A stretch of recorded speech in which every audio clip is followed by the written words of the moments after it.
Okay, good morning, everyone. Welcome back again. Hope you're having a good start so far today, and just hang in there for about 2 minutes, and then we'll get the meeting rolling for this morning.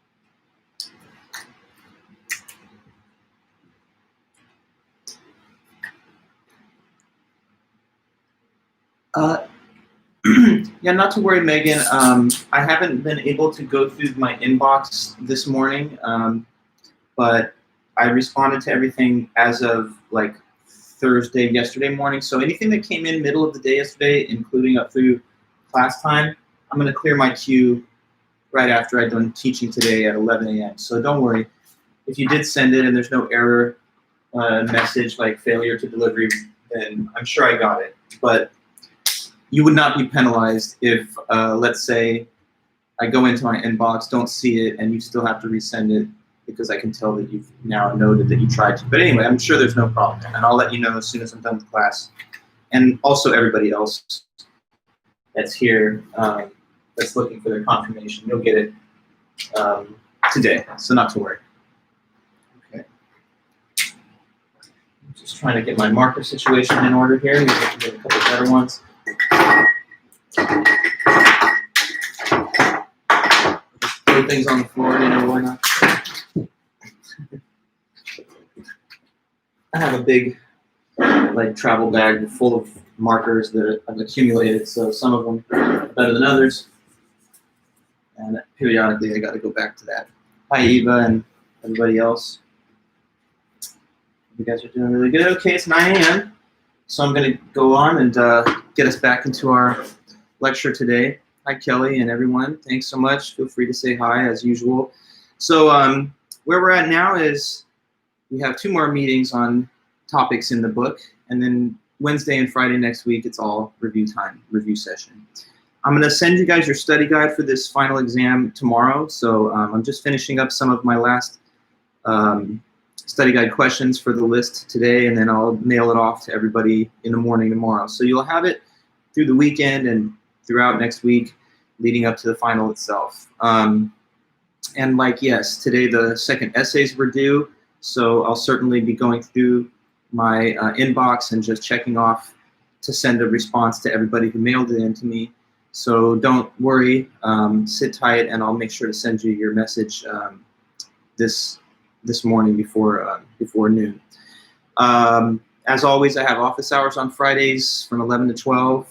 There's probably not a lot of you that need or want to come by at this particular time because you don't have your study guide questions yet and you just turned in an essay, but I'm always there, so it's open time for anybody who did want to swing in for any questions or comments or anything that you might benefit from. So just throwing that out there, and I did send the link for that just right up before class.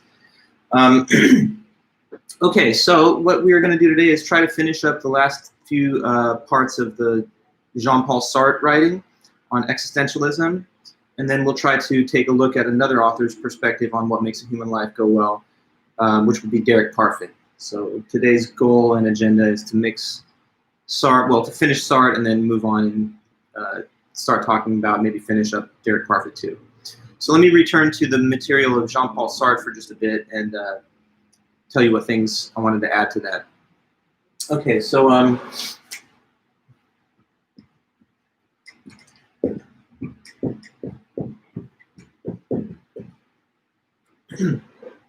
that's the author, as you may remember.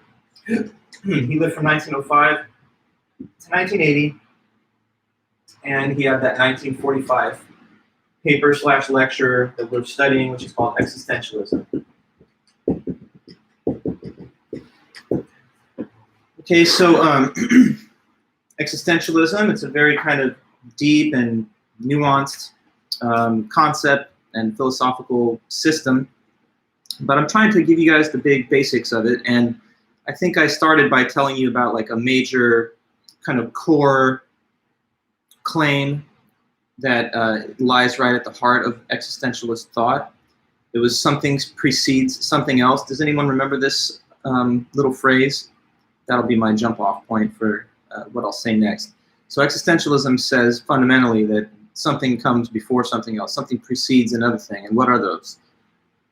Let's see what you can tell me. Correct, Eva, yes. Existence precedes essence. So to just remind us what that means, the essence of something is the set of core defining attributes that it has. So the kind of qualities that it must have in order to even count as that sort of thing. In defining that concept, I gave the example of a square, like the polygon of square. Square essentially, right? It's the essence of all squares to have 4 sides and to have them be equal length sides and to have the interior angles be 90-degree right angles. So those are not like optional features of squares. Those are essential, and that means that's the essence. But being blue, red, green, or something, that's not necessary to being a square, but the other things I said are. So we've defined the essence of the square. Now, what the existentialists believe is that humans, like us, have also got an essence, but in the case with a human, it's not like how many sides, but rather, you know, what are the sort of qualities that essentially define who you are as a human being. So like religious, political beliefs, moral perspective, taste in fashion, clothing, temperament, you know, are you more bookish or more extroverted? Are you more hostile and aggressive, or are you more timid? So anyway, these are all qualities that some of us have, which define our personality and character. And what the existentialists believe is that that is something that we don't have at first. First we exist, we're a blank slate, there's no essence yet, but then we take that essence into shape over time. Where does the essence come from, though? He says that it comes from just your own free will and your decision making. So you're the creator of your own essence, and that means that however it has turned out or however it's going, it's your project, it's your results, and you should be able to take all credit or blame for those results. Existentialism insists that we recognize our own individual responsibility for the establishment of our own essence.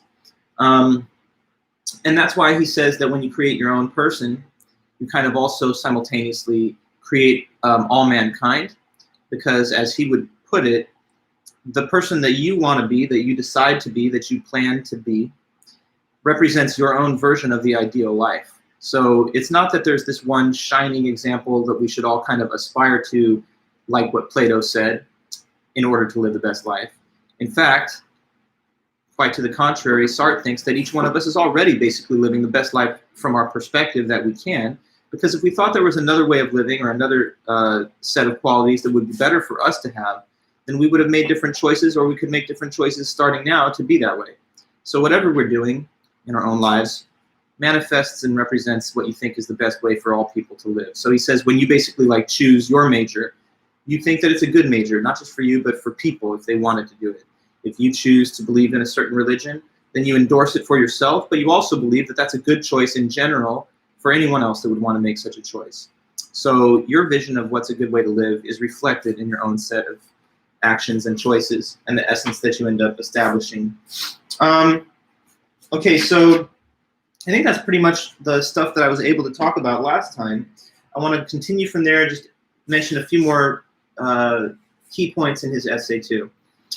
So it may seem like pretty exciting, liberating, kind of cool to have this idea that, yeah, you could just be anything. You're not limited by the conditions of your birth or your parentage or your social circumstances.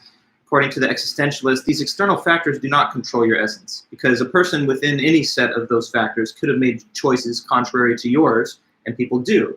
So we can't, he thinks, excuse ourselves and give what he calls bad faith by attempting to avoid the personal responsibility for the way the essence is. It's all yours, you have to own it, and therefore you have to kind of stand on it. Sorry. I'm one of those people that can never just sneeze once. It's like it's a minimum of 2. Anyways, okay. Peachy right there kind of gave me a little bit of allergy. But back to the topic. Yeah, so we create our own essence, and when we say that we are not responsible for it, that's bad faith. Now, there's another key phrase that Sartre uses that I wanted to help you understand, because it sounds a little funny when you first look at it or read it, but it's one of the important things that he puts in the essay. So he says, this idea of being free, as I was saying, it might sound liberating and exciting, and that's the kind of bright side of it. But there's a little bit of a dark side, too, to existentialism. And that is this idea that it's sort of stressful, isn't it, to make big decisions, don't you think? Like, you have to make a tough choice, and whenever you do, then whatever other choices that you could have made instead, you've eliminated those options. So it's like if you marry one person, just as one example, if you marry one person, then you've made a choice to not marry all the other people. So it's like there's significant things that you leave behind. There's certain doors that you close when you make one choice. If you choose one major, then that means you've chosen to not have all the other majors. So every choice, the big ones, the small ones, they all have some kind of feeling of possible longing or regret, wondering at what closed possibilities you've eliminated by making the one choice that you did make. So sometimes we feel like we're under pressure when we're making choices. Have you ever felt stressed out making a choice? Like, oh no, I don't know what friends to make, what relationships to keep going, which ones to cut off, which major to choose, which events I should attend, which things I should assign myself up for responsibilities to do. When we make these choices, we feel like we want to make the right choice. But the one thing that we can't escape, according to Sartre, is our own freedom and our necessity to make choices. So in a way, if you feel like you want to get off this ride, as it were, and you want to be able to stop making choices, you know, your free will is almost a burden to you. If that's how you ever feel, well, then there's one kind of sad thing that Sartre says to you. He says, you are condemned to be free. So that's a phrase of his. We are condemned to be free.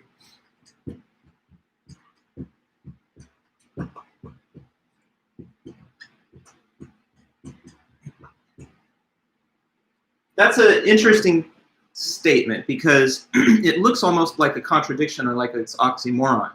Because usually when you use the word condemned, we say it in a different context, like this person's been condemned to prison or they've been condemned to death. Being condemned to something is being placed in a condition that you can't escape and that you don't want to be in. Well, being condemned to be free, you would think, would be like a contradiction in terms. Being free means you're not constrained or limited. But he means, in a sense, that the existential condition of being free and being the one who is the author of your own decisions and having to face the anguish that comes from leaving certain decisions unselected, that's a burden that you're going to have to carry through your life. So it's a little bit of irony, but you're free to be any way you want to be. You're free to have any essence that you'd like. But the one thing that you're not free to do is to not be free.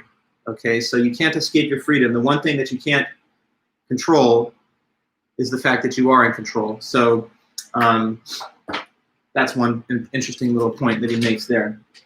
To kind of draw this out a little more and how it can sometimes strike you as a burden and almost like a paradox to be a free human being, let me ask you this. When you make a choice, okay, say it was just something in anything, a major, where to live, or whatever. When you make a choice like that, you want to make, what do you think? What kind of choice? Well, a good choice, correct? You want to make the right choice. But here's something that's a little weird about existentialism.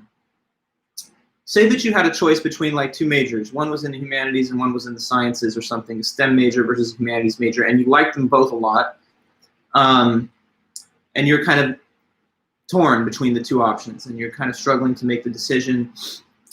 So if it's existentialism that we're using as our framework, tell me, what's the right choice for the person to make? This is a little bit of a catch-22. Can anybody tell me if a person's debating between two things and they want to do the right thing? What is the right thing? What is the right thing according to existentialism? Think it through and tell me what you believe would be the answer. What's the right thing for a person to do when they face a choice between any two things, A and B, in existentialist thought? What is the so-called correct choice for this person based on the principles of the theory of existentialism? What do you think? Person wants to make the right choice, but the right choice, according to existentialism, is just what?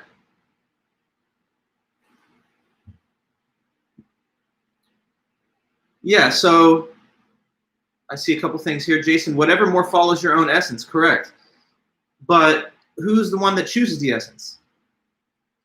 Where's the essence come from? It's also cool. You're saying weigh the productiveness. Okay, but who's the judge of what's more productive?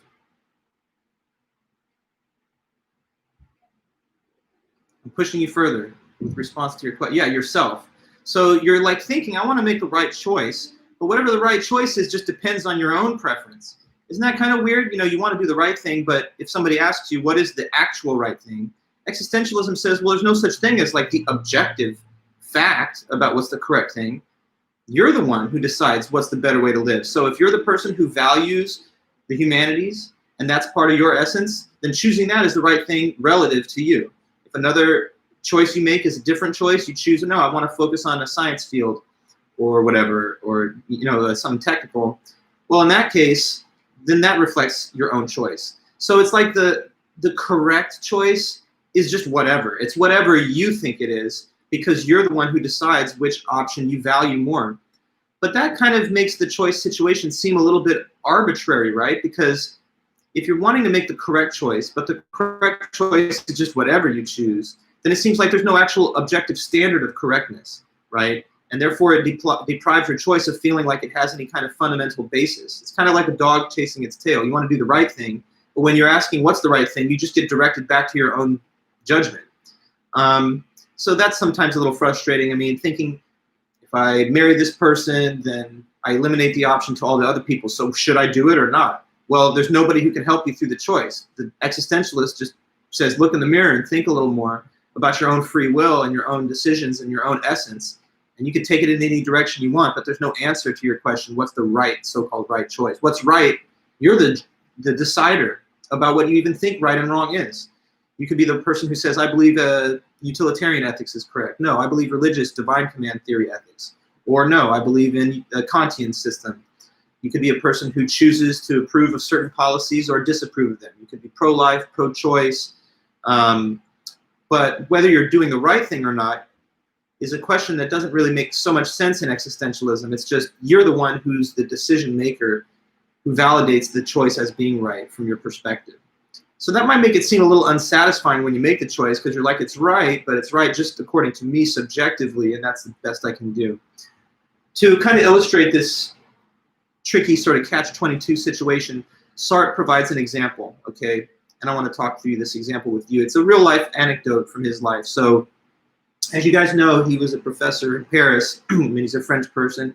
And he's talking in this lecture in the midst of like World War II. So there was a lot of fighting going on throughout Europe. French soldiers were taking up arms and fighting against Nazis too. So he made mention of this case. While he was teaching as a professor during the war, he had a student. And, his student came up to him and said, Professor Sartre, I would love to get your advice because I'm having a difficult moral struggle.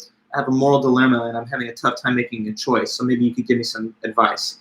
So he said this to Professor Sartre. He said, okay, so look, on the one hand, I really want to maybe join the fighting French forces. I want to join the army because if I do, then I can help defend our country, fight back against fascism, and that would matter a lot to me. So that's one thing that I'm really strongly considering because I feel like it's my duty in a way, and it would be very valuable to me. And so I would like to join the fighting forces. But okay, if I do that, then I have to leave my home, and I can no longer care for my mother. And my mother right now has actually become very sick, and she's getting older. And we have a very close bond. We're very, very connected, and if I leave her behind, then I can't care for her as she's entering her older age. So I can't do both of these things, care for my mom and join the army. I kind of want to do both, and I'm not sure which one I should do. So Professor Sartre Tell me, what should I do? What's the right thing to do? So this student's talking to Sartre, the existentialist. So what do you think would be his answer then? What's the right choice for our student? Is it to go to the war, or is it to stay with the mother and be the devoted son? Is he the valiant warrior, or is he the doting son? What is his essence? Well, it kind of depends on what. What's the right choice for our student according to the theory that Sartre is describing? We've kind of gone through this, so just now connecting it to our current example, you'll tell me what. The so-called right choice for our student, ironically, is just what?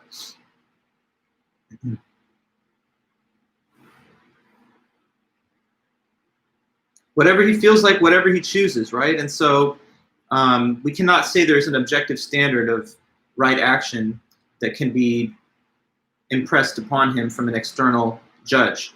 He's the judge, and so in a weird way, what his essence is not something that he can use as input for the decision. What his essence is actually a product of the decision that he makes, and it'll be revealed in the choice and the action itself. So if he's the noble soldier, then that will be shown by him choosing that, and that being reflective of his essence as manifested in the choice. If he's the doting son, the devoted, caring son who will never leave his mother's side, then that will be reflected in the choice that he makes. But until he makes the choice, he's an open project of establishing his essence, and he can always recreate it or make it anew at any point. So there's no fact standing behind him. This is your essence, and so this is the choice to make. Even the fact of whether he's more the fighting soldier or the doting son depends on the choice and cannot be part of the basis for the choice. So let me read from the book, and you'll see the articulation of the author on that. He says, okay. On page 751, he says here, to give you an example, I'll cite the case of one of my students who came to see me under the following circumstances. His father was on bad terms with his mother and was inclined to collaborate with the enemy. His older brother had been killed in the German offensive of 1940, and the young man, with somewhat immature but generous feelings, wanted to avenge his brother. His mother lived alone with him, very much upset by the half-treason of her husband and the death of her older son, and this boy was her only consolation. It's a little more context there. The boy was faced with the choice of leaving for England and joining the French forces, leaving his mother behind, or remaining with her and helping her to carry on.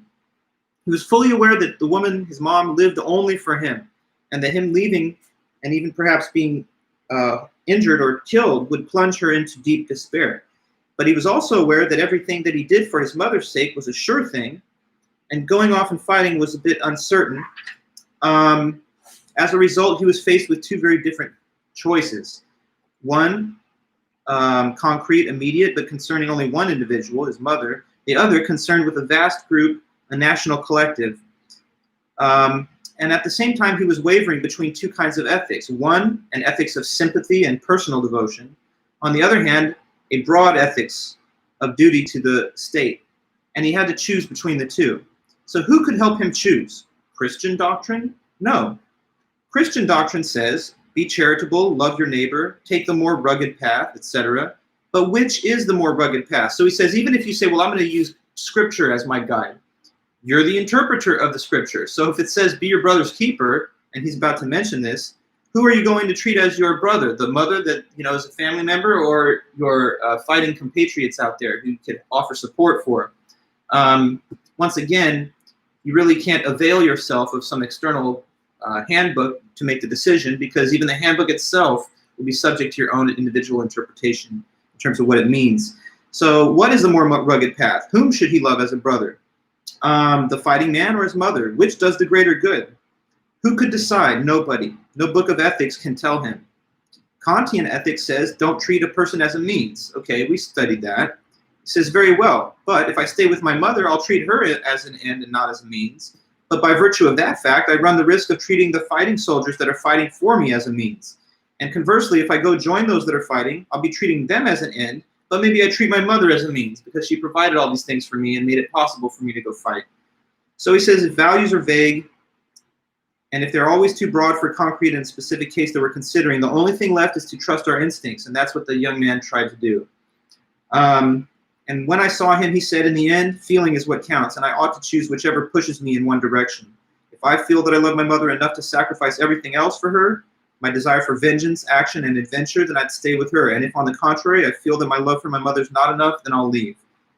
But how is the value of a feeling determined? What gives his feeling for his mother value? Precisely the fact that he did remain with her.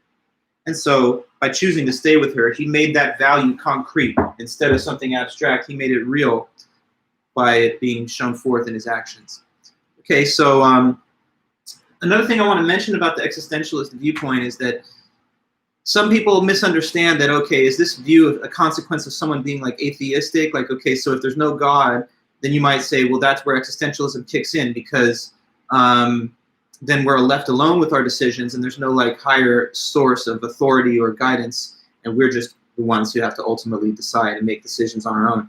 Well, that's not necessarily true, though. Sartre was, in fact, not a believer, so that could have been one element of his own thinking, but not all existentialists are in the camp of atheism. In fact, before Sartre, in the 19th century, so back in the 1800s, like the first existentialist that predates him is this Danish philosopher named Søren Kierkegaard. And Kierkegaard was like a very, very devout Christian. In fact, he affirmed that you should hold faith against any rational argument that it's contradictory or incorrect. So he almost believed that faith to the point of defying reason was an even more substantial affirmation of your belief in God and showed more value. But to him, although God doesn't exist, existentialism was still true because he thought that God granted us freedom and free will, and he is divided from us by like an infinite chasm because he's an infinite being and we're finite beings. So if you're a Christian existentialist, you still would believe there's a God, but he doesn't necessarily have a plan or a blueprint for how you're going to shape your essence, and he gives you the free will to do that. So it's kind of a view that is on the table for people of whatever persuasion when it comes to theism and so on. I just want to mention that.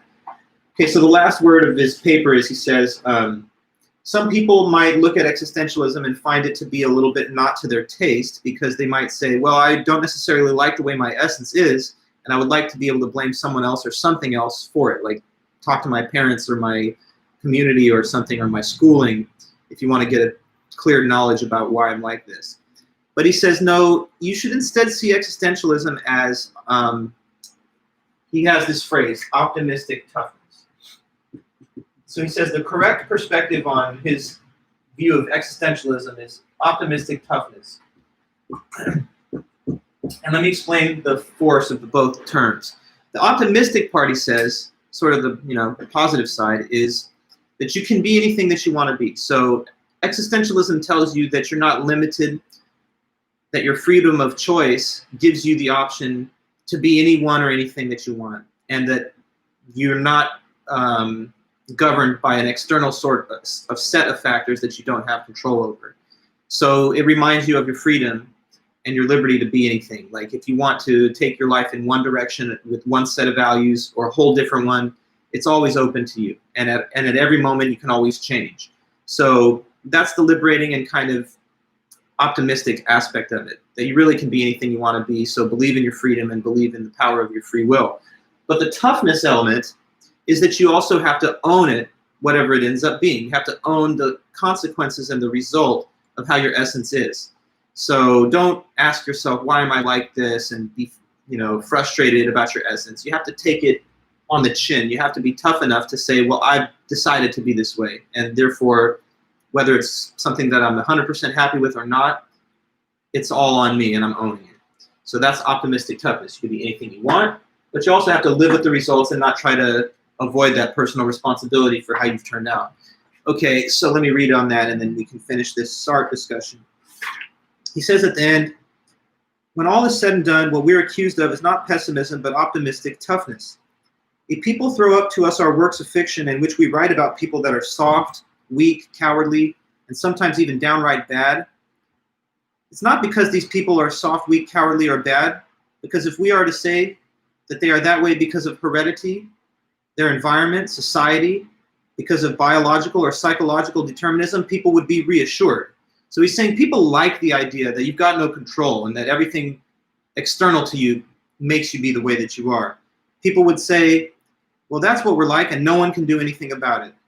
But when the existentialist writes about a coward, he says that this coward is responsible for his own cowardice. He's not like that because he has a cowardly heart or lung or brain. He's not like that on account of his physiological makeup. He's like that because he has made himself a coward by choosing, by action. There's no such thing as a cowardly constitution. There's poor blood, as the common people say, but the man whose blood is poor is not a coward because of that, because what makes cowardice is the choice to yield and renounce. Your constitution or biological basis is not an action. The coward is defined on the basis of the actions that he performs. I like these quotes. He says, people feel in some vague sort of way that the coward we're talking about is guilty of being a coward, and the thought frightens them. What they would rather have is that the coward or the hero be born that way. But that's not the way that it is. So he really insists that we're free. He doesn't want us to be able to console ourselves about any negative results in our essence by attributing it to an external source. He thinks people take comfort sometimes in the belief that they don't have control of their lives, so they can just declaim any responsibility for it. But he says what's really true and what is harder for people to sometimes accept is that if a person's a hero or a coward, it's because they're making free choices to be that way, and they're actually the one who gets the credit or the blame. So if you like the way you are, and I hope you do really, then according to existentialism, you should take all the credit for it because it's yours. It's your project that you've created this essence. But if there's something about it that you don't like, you can't put the blame anywhere else. You have to take the blame and think about how it's through your choices that this has happened. So that's the last stuff about existentialism then. So we got to keep moving along. And I want to at least begin to tell you about one more author on this same topic of what makes a human life go well. So this is Derek Parfit.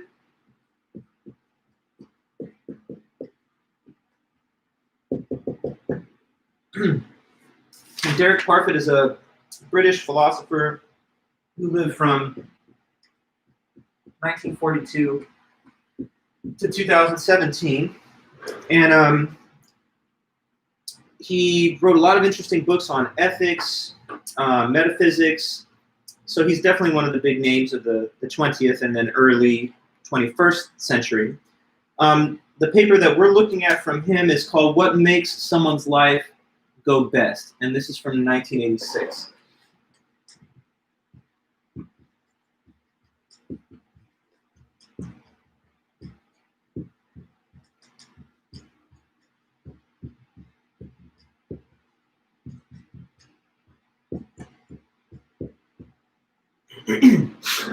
Okay, what makes someone's life go best? That's the title of the paper, and that's obviously a pretty straightforward reference to our current topic.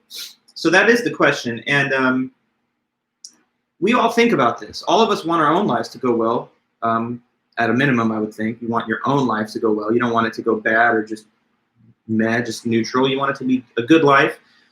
So that means that you have to at some point think a little bit, even if it's just surface level thought, about what would it take for your life to go as well as possible. And that's the question here.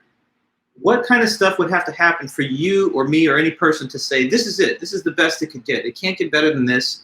This is the best life. I'm living my best life. What is that goal or objective that we are trying to get to?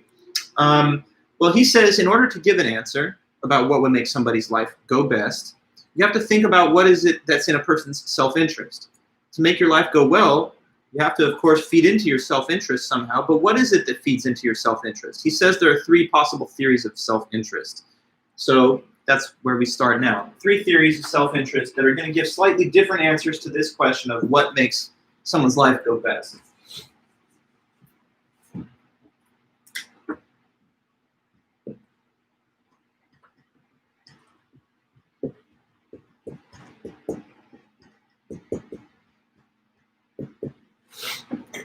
Okay, so there are three theories of self-interest mentioned by the author, starting with what he calls hedonistic theories of self-interest.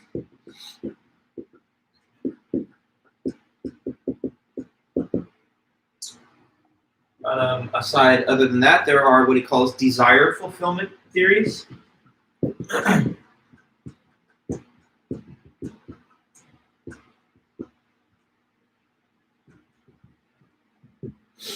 And finally, the third is the objective list theories.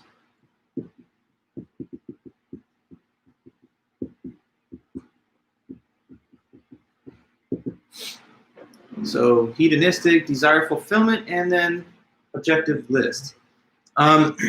So at the top here, the hedonistic theories, they say that what would be best for somebody, anybody, is whatever would make their life most happy or pleased.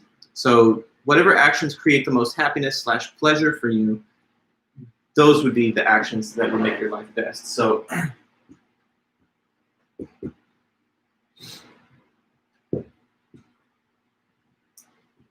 what would be best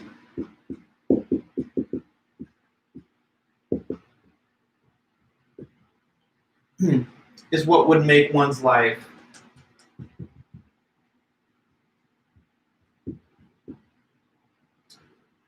most happy,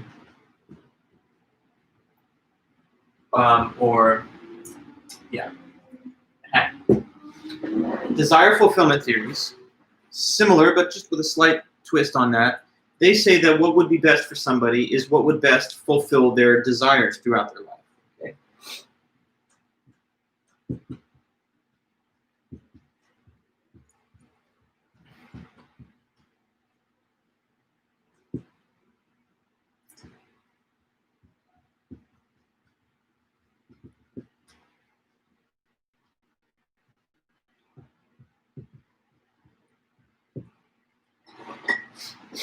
Okay. So this one says the goal of life, to have the best life, is to have as much pleasure and happiness in terms of your experiences as possible. So if you're having more fun, more pleasure, more happiness, then your life's better than if you had less.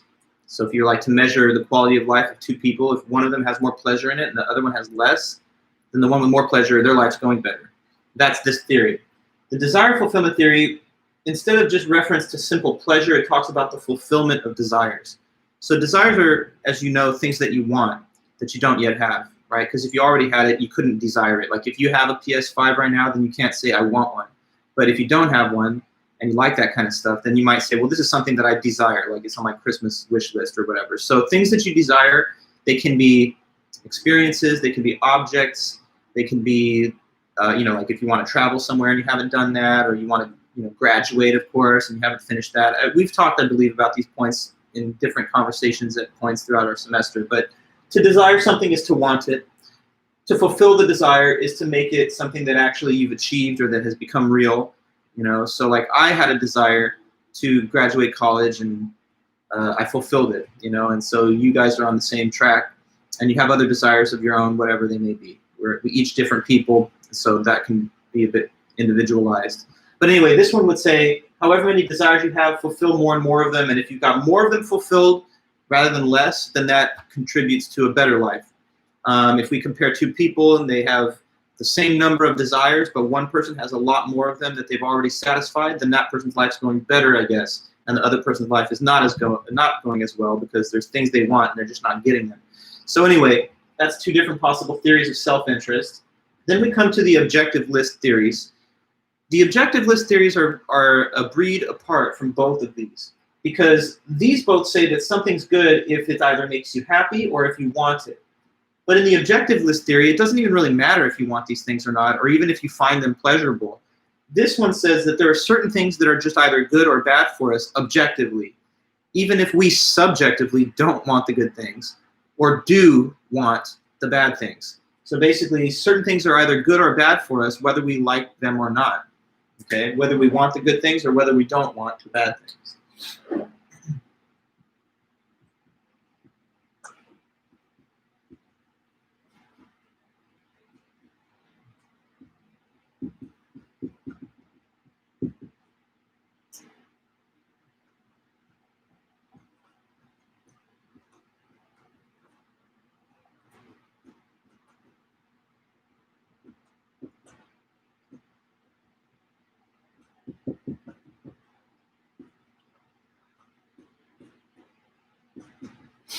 So what I wrote is that certain things are objectively good or bad for us, whether we like them or not. So from this standpoint, the objective list theory, the goal for the best life is not just to get everything that you desire or that makes you happy, but instead to somehow like check off of a list, objective list, all the things that are objectively good for you. So it's like you're supposed to achieve the things that are objectively good, not just in your own subjective interest. And even if you don't like these objectively good things, so say for example, I don't know, like good health is objectively good. That's not my opinion. It's not just a subjective point of view, but it's like an objective fact that you're a healthier, a better off human being when you're healthier physically. Suppose though that you're like, well, I hate being healthy. You know, I don't like eating well and I don't like exercise. So to me, I'm not at all interested in the healthy lifestyle. Well, the objective list theory would say, sorry, something's wrong with you. It doesn't matter. Put yourself through the motions and do it, even if you don't like it, because that's objectively good. And whether you like it or not, you're supposed to do that. So on the objective list theory, it's not all about the pursuit of personal happiness or desire fulfillment. It's getting all the objectively good things. Now, you might like those things or you might not, but the objective list doesn't depend on your own personal preferences. It's somehow supposed to be like universal to all and to the human condition. So 3 different perspectives on what makes a life go well. Let me give a little bit more substance to the discussion of each one now that we've kind of at least briefly defined them. So one thing he says about the hedonistic theories, he wants to kind of make a quick clarification there, is that the most plausible version of this is what he calls preference hedonism. And preference hedonism says that which one out of 2 different experiences is more pleasurable cannot be stated unless we know the preference of the individual that we're talking about. So basically, what's more pleasurable between A and B depends on whether the individual prefers A or B. So like, I don't know, for example, suppose that these are 2 options for a person's evening. They could, I guess, let's think here. They could stay in and read a nice book. Suppose that they have a nice cozy living room and they could just curl up near the fireplace with a great novel or something and maybe a cat or dog of theirs that they like and just relax and chill. Relaxing evening by the fireside with a pet and a book. That's one option. And the other option, let's say, is, I used to use the case of social gatherings because, those were safe before, I don't know. But suppose that it's pre-pandemic time, right? And the other option is the person could go to like a big social event where there's going to be a lot of people talking, socializing, playing music, like a party, okay? So it's basically stay in solo with the book or go out to the big party. So which one is the more pleasing option? Which option is the more pleasant option? As if you follow this whole discussion of preference hedonism, then you should be able to tell me that it just depends on what. We would have to know what fact before we could say which one is more pleasurable. In order to answer that question, which one's more pleasing or pleasant, we simply have to know what. Or I could just ask it. So yeah, so the individual's preference. That's right. It can't be stated without mention of the individual's priority or preference. So like there are different types of people. Clearly, some person might say, I feel very anxious in crowds and I have a lot of social anxiety. To me, it's actually something that makes me nervous and weird thinking about going to the big social events. So that maybe more introverted person, a little more bookish, they find the first option more pleasing, and so relative to them, that is more pleasing. Another person may say, what's a book? I've never read a book. I hate books, but I like to hang out with people in big groups, and so I would be totally bummed and just like bored if I was staying at home while there's a party going on. So that other person, the social animal, the whatever life of the party, they're going to want to do the other thing, and that's fine because they have a different preference. So just reminding us that when it comes to what actions make a person more or less happy, it does depend on one's preference. He gives another example of, it's actually a real fact about Sigmund Freud. So Freud was known by many as like the famous father of psychoanalysis. And towards the end of his life, he was, suffering because he'd fallen ill. And the doctors were telling him, well, one thing we can do to help you is give you these powerful drugs that'll cause the pain to go away, morphine and things of that kind. But there's a kind of catch. If he took the morphine or other powerful sedating drugs and painkillers, they would make the pain lessen, like physically pain. That would diminish, but it would also cause the clarity of his thought to be a little bit dull, So his so his mental acuity was not as sharp while he was on those drugs. So Freud really didn't like that. He really valued being able to think sharp and clear thoughts. So even though he was not suffering from physical pain, his thoughts were dull. And so concerning Mr. Freud, he actually ended up refusing these drugs after a while because he was more happy to suffer through physical pain if it meant that he could have sharp and clear thoughts. So what that's telling you is that we can't just read off of this whatever is most pleasing in some straightforward sense, because sometimes one course of action that actually involves more physical pain could be more pleasing to a person if it's what they happen to prefer.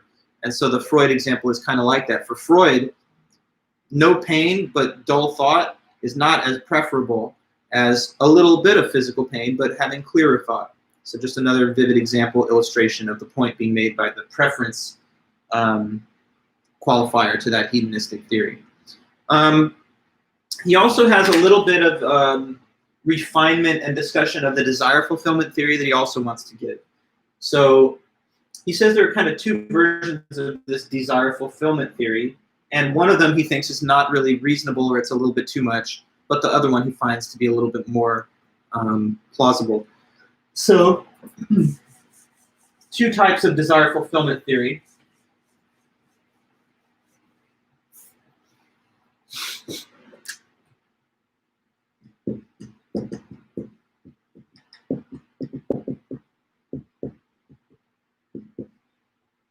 So like type 1, he calls unrestricted. Type 2, he calls the success version.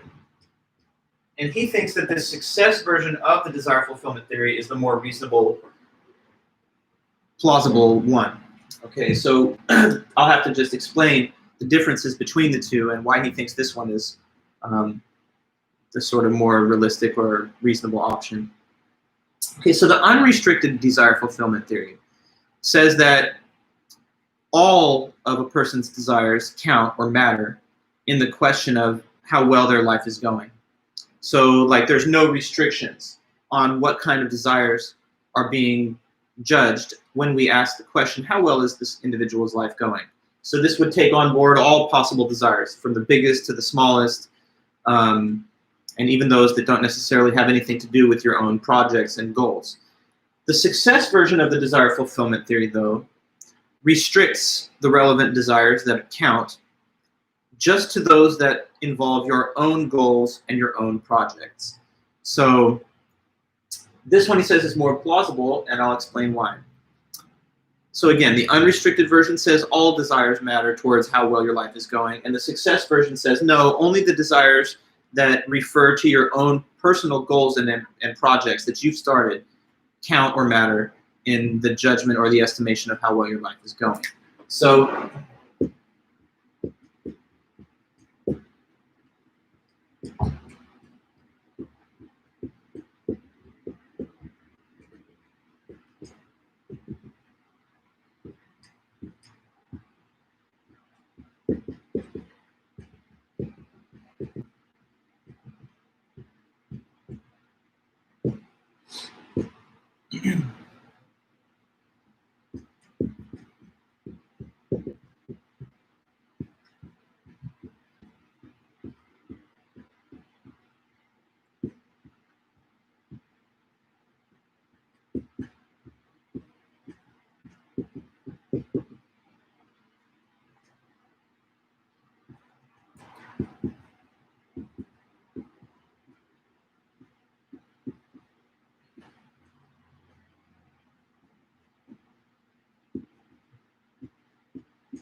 All right. So not a lot of time left, but I'll just try and make a few mentions of the ideas here, and then we'll pick up with this when we resume on Monday. So to show why this is not that reasonable, or why he disagrees with it anyway, he gives like an example like this. So suppose that you met somebody like a total random chance meeting. I guess it's harder for us to have some of those because we don't all gather in public as much, perhaps, especially right now. But say that you were, I don't know, just at like a coffee shop studying, and you ended up having a polite conversation with another customer there while you're just sitting around and both doing work or studying. And so you have this nice chat, and you both have a friendly conversation, so you end up kind of thinking they're a nice person. At the end of this chance meeting and conversation that was friendly, they're going to leave the table and go off on their own and do whatever they're going to do. So they turn to you and they say, hey, thanks, it was a nice conversation. I got to go, but I just wanted to tell you, I really used to take these human encounters where people have a polite talk. I used to take those for granted, but now I really pay attention to them a lot, and I don't take them for granted because I've been dealing with this really tough medical diagnosis. Say the person informs you that they've just recently learned they've got some kind of aggressive form of cancer, and that's threatening their life, but they really believe that they could beat it. So they say, since I got my diagnosis, I take to heart all of the little human interactions that I have because they matter so much more to me. I can see their value more than I used to. So anyway, thanks for talking to me. I got to go. They leave. And so let's say you were touched by their story and you thought they were a really cool person. So as they're walking off, imagine that you get a desire that involves them, right? Something that you want. And what it is you hope and desire that they end up recovering from the illness. Like, so you feel like as they're walking off, what a good person. I really do wish and hope and desire that somehow, like they said, that they'll beat that cancer. Okay, now, so suppose that you never see that person ever again. It was just like two ships passing in the night, just a chance meeting, and they go on their way and you go on yours. But suppose that somewhere off in the world, years have passed and you never saw them again, but they actually did recover from the cancer. So they got better. So in that case, was your desire fulfilled? Yes, because you wanted that to happen, and it did happen. So that's a fulfilled desire. It's making something real that you just wanted to have happen. But what Parfit thinks is that although that is a fulfilled desire, it's not one of the ones that should really count towards how well your life is going, because although it is a fulfilled desire, it's not one that has anything to do with one of the goals of your life or a project involving your own life that you started.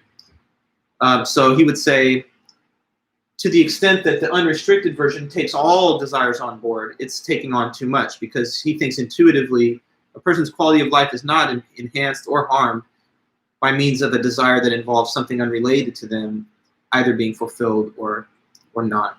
Okay, so that's where I can leave us for now. I'll help you understand the remaining part of this essay on Monday. The last essay then for Monday, since we're going to have to cut one thing for time, but I want you to read the paper by Thomas Nagel called Death, and we'll try to mention some things from the Death article. So that's the last real paper on Monday, Nagel on Death, and then Wednesday and Friday next week we'll have our review sessions. I'll be sending the study guide to you guys tomorrow, so you can start to look at it. And thanks everyone for turning in your essay. Like I said, I'm going to be sending the confirmation emails this afternoon, well, before the afternoon, from 11 to 12. I'll be looking at them and just replying to everybody. So don't worry if you've sent it in and you haven't got the reply just yet. Okay, guys, so I'm going to let you go then for now. Have a great weekend. Hope you guys are doing well in all your other classes and things are going smooth in the kind of tough semester and year overall, but it looks like we've made it for the most part through the year, so that's great. Anyways, have a good one, and I will be in touch if you need anything. So see you on Monday. Okay, bye-bye, guys.